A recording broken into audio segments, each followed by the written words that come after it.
Salam, selamat hari Jumat Agung. Hari ini kita memperingati kematian Yesus di atas kayu salib. Peristiwa terbesar, pengorbanan terbesar di dunia 2000 tahun yang lalu, Yesus mati di atas kayu salib. Hari ini saya akan mengambil tema renungan Jumat Agung, Yesus mati di atas kayu salib karena memikul dosa-dosa kita.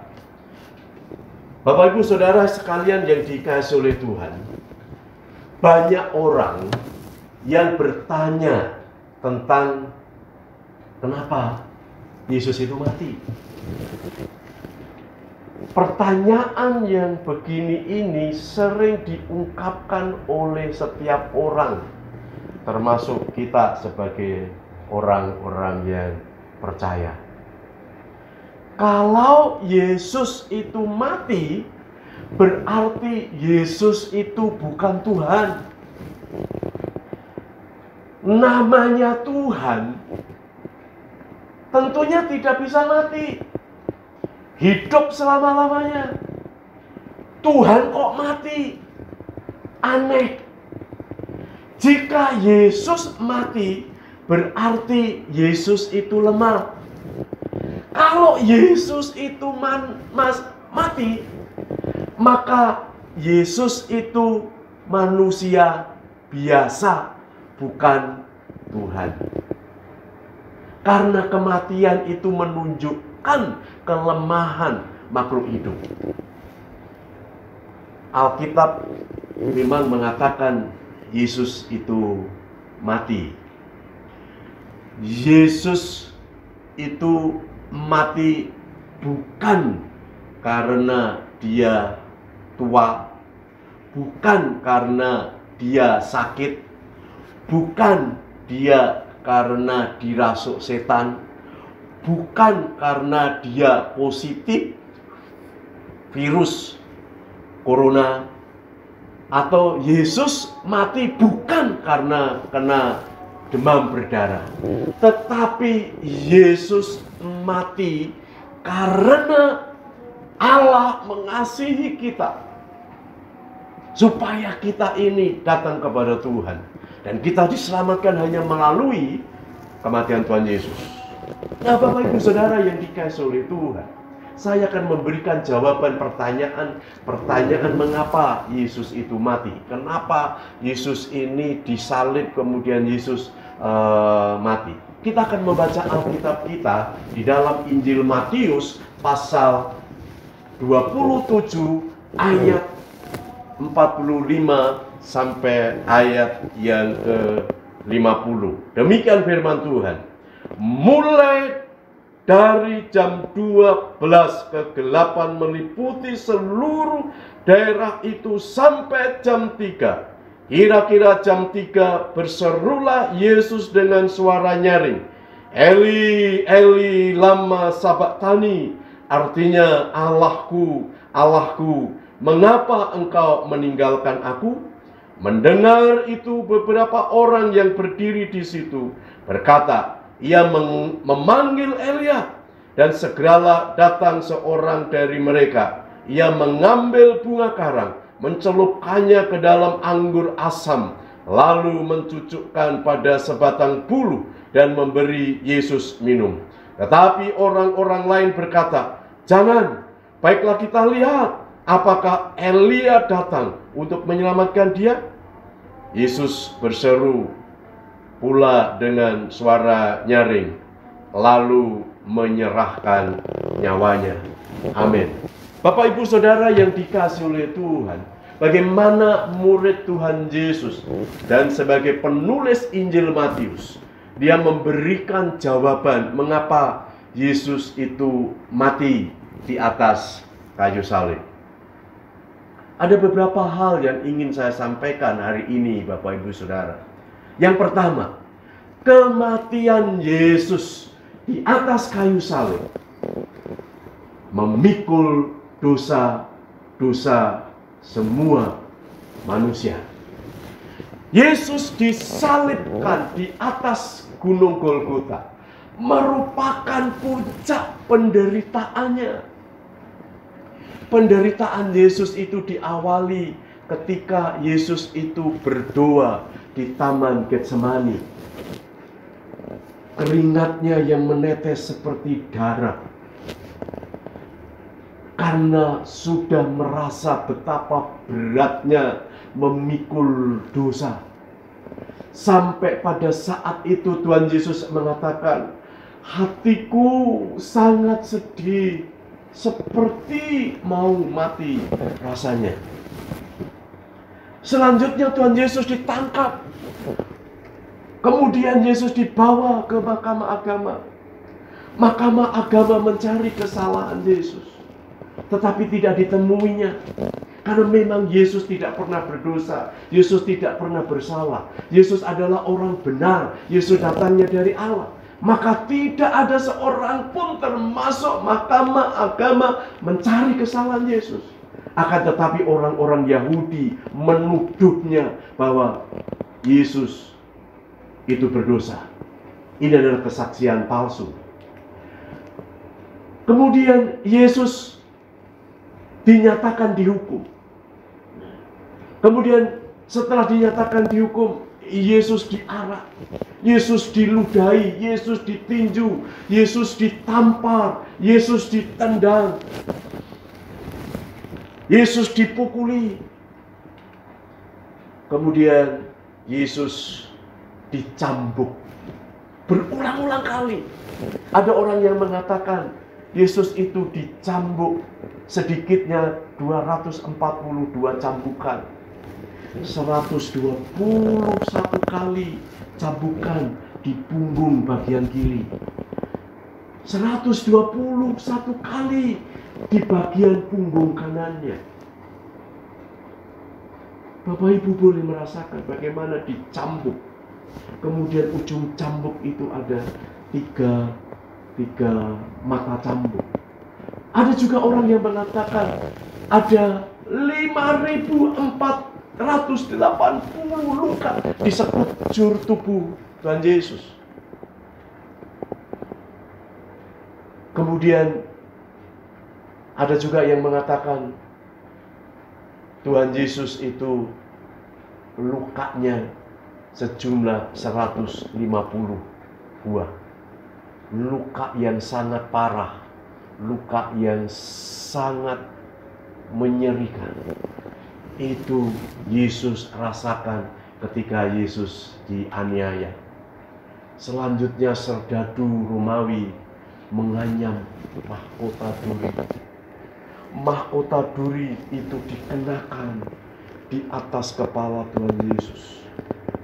Dan mahkota duri ini panjangnya kira-kira 3 sampai 3,5 cm. Itu yang menancap di kepala Tuhan Yesus. Dan mahkota duri yang dianyam oleh serdadu itu diambil dari tumbuhan yang beracun, sehingga mengakibatkan rasa sakit yang sangat mendalam. Selanjutnya Tuhan Yesus memikul salib dari Yerusalem ke Gunung Golgota. Dan Tuhan Yesus mengalami jatuh bangun dalam memikul salib. Yesus dipaksa untuk memikul salib. Menurut riset sekuler Oxford University menyatakan bahwa salib yang dipikul Yesus itu beratnya 150 kg. Sangat berat Bapak Ibu Saudara. Kemudian panjang salib itu 4,572 meter. Lebar salib itu kira-kira 2,438 meter. Ini adalah salib yang sangat berat. Dan ini dipikul oleh Tuhan Yesus sendiri dari Yerusalem menuju Gunung Golgota. Kemudian Yesus disalibkan. dan ketebalan paku yang untuk memaku tangan dan kaki Yesus itu adalah 1,8 cm. Sedangkan panjang paku kira-kira 20,32 cm. Betapa ngerinya Yesus dipaku di atas kayu salib dengan ketebalan paku yang sekian dan panjangnya paku sekian. Yesus sangat haus dan ia menderita selama 17 jam. Yesus mengharapkan air untuk dapat diminum, tetapi tidak ada air diminum. Tuhan Yesus di atas kayu salib kira-kira 6 jam. Dari jam 9 sampai jam 3 sore. 3 jam pertama dianiaya oleh manusia karena ia melakukan kehendak Bapanya. Dan 3 jam selanjutnya Tuhan Yesus berurusan dengan dosa-dosa manusia. Betapa beratnya Yesus memikul semua dosa-dosa manusia. Yang kedua, kematian Yesus adalah akibat penyerahan diri Yesus. Itu di dalam ayat yang ke-50 dikatakan, Yesus berseru pula dengan suara nyaring, lalu menyerahkan nyawanya. Yesus mati bukan karena sakit, bukan karena tuang, bukan karena keracunan, bukan karena kena virus COVID-19, bukan karena dirasuk setan, bukan karena kecelakaan, bukan karena dia berdosa, tetapi Yesus mati di atas kayu salib. Yesus ini menyerahkan nyawanya kepada Bapa. Ketika Yesus disalib, Yesus berdoa, memang berdoa sebagai manusia. Yesus berdoa dengan suara nyaring katanya, Eli, Eli lama sabachthani, yang artinya Allahku, Allahku, mengapa engkau meninggalkan aku? Secara manusia, Yesus memikul dosa manusia dengan dipaku di atas kayu salib. Itu menderita, itu sakit. Ini yang dialami oleh Tuhan Yesus. Orang-orang Yahudi mendengar itu. Beberapa orang yang berdiri di situ berkata, ia memanggil Elia, dan segeralah datang seorang dari mereka yang mengambil bunga karang, mencelupkannya ke dalam anggur asam, lalu mencucukkannya pada sebatang bulu dan memberi Yesus minum. Pada saat Yesus membutuhkan air, bukan air yang diberikan kepada Yesus, tetapi anggur masak. Ini menambah penderitaan Yesus. Betapa menderitanya Yesus ada di kayu salib. Nah, Bapak Ibu Saudara yang dikasihi oleh Tuhan, di dalam Injil Yohanes pasal 10 ayat 17 sampai 18. Injil Yohanes adalah murid Yesus yang dikasihi Yesus. Dia mengatakan, Bapa mengasihi aku, oleh karena aku memberikan nyawaku untuk menerimanya kembali. Kematian Yesus itu adalah penyerahan nyawanya kembali kepada Bapa. Tidak seorang pun mengambilnya daripadaku, melainkan aku memberikannya menurut kehendakku sendiri. Aku berkuasa memberikannya dan berkuasa untuk mengambilnya kembali. Inilah tugas yang kuterima dari Bapakku. Bapak Ibu Saudara yang dikasihi oleh Tuhan, nyawa Yesus adalah di tangan Yesus. Tidak ada seorang pun yang sanggup mengambil nyawa Yesus. Yesus mati bukan karena dicabut nyawanya oleh dewa pencabut nyawa atau malaikat penyabut nyawa, tetapi Yesus mati karena Yesus yang memiliki nyawa itu kemudian diserahkan kepada Bapa, karena nyawa itu adalah haknya Tuhan Yesus. Yesus mati bukan karena ia dicabut nyawanya, oleh malaikat maut, bukan karena sakit, bukan karena persoalan-persoalan yang menjadikan Yesus ini mati. Tetapi Yesus mati karena dengan kehendaknya menyerahkan nyawanya kepada Bapa. Tidak ada seorang pun yang dapat mencabut nyawanya, sekalipun itu adalah dewa atau malaikat pencabut nyawa, karena dia adalah Allah. Dia adalah Allah yang kekal. Setelah Yesus menyerahkan nyawanya dan menyerahkan hidupnya, barulah Tuhan Yesus mati di atas kayu salib. Berbeda dengan para nabi saat ia berhadapan dengan kematian.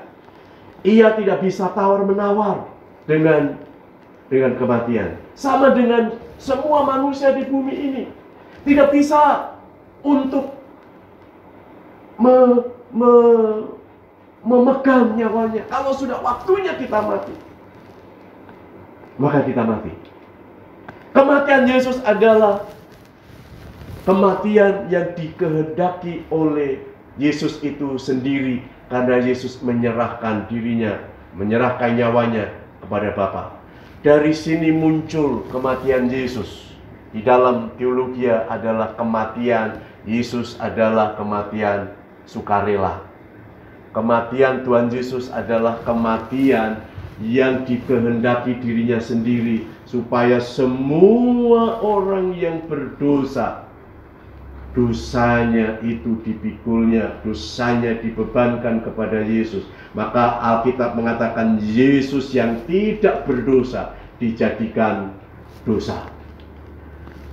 Maka di dalam Injil Yohanes Yesus mengatakan, aku datang dari Bapa dan aku datang ke dalam dunia, aku meninggalkan dunia pula dan pergi kepada Bapa. Jadi jelas bahwa kematian Yesus adalah akibat penyerahan nyawa Yesus kepada Allah Bapa, bukan akibat karena kelemahan Tuhan Yesus. Yang ketiga, manusia, kematian Yesus adalah bukti bahwa Yesus itu adalah Allah. Kepala pasukan dan prajurit-prajuritnya yang menjaga Yesus menjadi sangat takut ketika mereka melihat gempa bumi dan apa yang telah terjadi. Lalu mereka berkata, sungguh iya, Yesus ini adalah anak Allah. Serdadu yang menjaga kubur Yesus itu mengatakan, menyaksikan bahwa Yesus itu benar-benar Allah. Dia mengatakan, sungguh iya, ini adalah anak Allah. Bapak Ibu Saudara yang dikasihi oleh Tuhan, orang-orang yang membenci Yesus dan orang-orang yang tidak percaya, justru mereka adalah orang-orang yang begitu menyerang Yesus. Tetapi ketika melihat kematian Yesus dan melihat kebangkitan Yesus dengan gempa yang terjadi, mereka berkata, sungguh kematian Yesus itu dahsyat dan orang ini adalah anak Allah. Bapak Ibu Saudara yang dikasihi oleh Tuhan, kita tidak perlu meragukan siapa Yesus. Kenapa Yesus mati? Kenapa Yesus mati di atas kayu salib? Oh, banyak orang mengatakan Yesus adalah manusia biasa. Ya, Yesus manusia biasa. 100% Yesus adalah manusia dan 100% Yesus itu adalah Allah. Apa kata Alkitab? Alkitab mengatakan Yesus bangkit dari antara orang mati. Inilah yang disebut kemenangan sejati. Yesus tidak selamanya di dalam kuburan. Yesus tidak selamanya ada di tanah pekuburan. Tetapi Yesus pada hari ketiga setelah kematian, Yesus bangkit. Ini menunjukkan Yesus adalah Tuhan. Dia adalah Allah yang kekal. Bapak Ibu Saudara, melalui peringatan Jumat Agung hari ini, Mari kita menambah keyakinan kita, menambah iman kita, bahwa Allah yang kita sembah di dalam Yesus Kristus. Kita mengikuti Yesus. Kita ini disebut Kristen adalah orang-orang yang mengikut Kristus. Kita adalah orang-orang percaya Yesus. Kita semakin hari, semakin iman kita, keyakinan kita diteguhkan di dalam Yesus Kristus. Kita makin berpaut kepada Yesus. Kita harus berpaut kepada Yesus Kristus adalah Tuhan. Kesimpulan pada kesempatan hari ini, Bapak Saudara, Yesus adalah Allah sejati. Sekaligus Dia adalah manusia sejati yang akan menemui manusia, mendatangi manusia, menemui kita. Yesus datang menemui kita. Yesus datang mengasihi kita. Yesus datang untuk mengampuni dosa kita. Yesus datang ke dunia untuk menyelamatkan kita dari kebinasaan. Tetapi untuk menyelamatkan itu, baru saja harus melalui kematian Yesus di atas kayu salib. Yesus sebagai pengantara kita dengan Allah. Yesus yang mengantar kita kepada Allah Bapa. Dan pengantara itu, medium itu adalah Yesus Kristus yang harus mati di atas kayu salib. Amin. Tuhan memberkati.